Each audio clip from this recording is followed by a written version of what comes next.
Introduction. Pickering and Inglis. Very soon after the decease of my beloved father-in-law, I began to receive letters pressing upon me the desirableness of issuing as soon as possible a memoir of him and his work. The well-known autobiography, entitled Narrative of the Lord's Dealings with George Müller, had been, and was still being, so greatly used by God in the edification of believers and the conversion of unbelievers that I hesitated to countenance any attempt to supersede or even supplement it. But as, with prayer, I reflected upon the subject, several considerations impressed me. First, the last volume of the narrative ends with the year 1885, so that there is no record of the last 13 years of Mr. Müller's life excepting what is contained in the yearly reports of the Scriptural Knowledge Institution. 2d. The last 3 volumes of the narrative, being mainly a condensation of the yearly reports during the period embraced in them, contain much unavoidable repetition.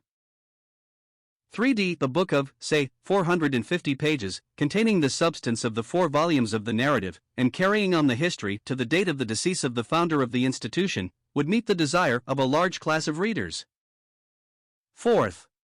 Several brief sketches of Mr. Müller's career had issued from the press within a few days after the funeral, and one, written by Mr. F. Warren and published by W. F. Mack & Company, Bristol, a very accurate and truly appreciative sketch, had had a large circulation, but I was convinced by the letters that reached me that a more comprehensive memoir was called for, and would be produced, so I was led especially to pray for guidance that such a book might be entrusted to the author fitted by God to undertake it.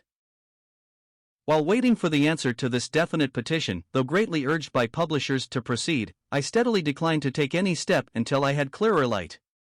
Moreover, I was, personally, occupied during May and June in preparing the annual report of the Scriptural Knowledge Institution, and could not give proper attention to the other matter.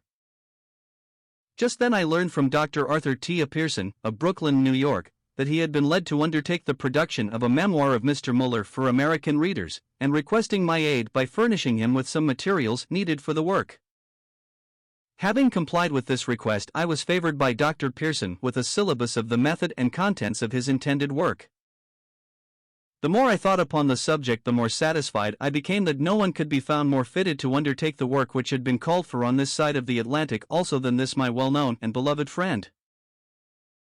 He had had exceptional opportunities 20 years ago in the United States, and in later years when visiting Great Britain, for becoming intimately acquainted with Mr. Müller, with the principles on which the orphanage and other branches of the Scriptural Knowledge Institution were carried on, and with many details of their working.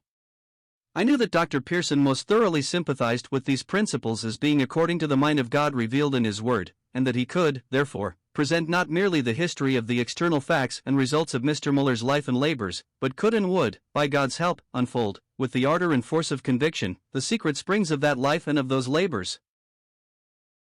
I therefore intimated to my dear friend that, provided he would allow me to read the manuscript and have thus the opportunity of making any suggestions that I felt necessary, I would, as my beloved father-in-law's executor and representative, gladly endorse his work as the authorized memoir for British as well as American readers. To this Dr. Pierson readily assented, and now, after carefully going through the whole, I confidently recommend the book to esteemed readers on both sides of the Atlantic, with the earnest prayer that the result, in relation to the subject of this memoir, may be identical with that produced by the account of the Apostle Paul's manner of life upon the churches of Judea which were in Christ, Galatians 1 verse 24, viz. They glorified God in him.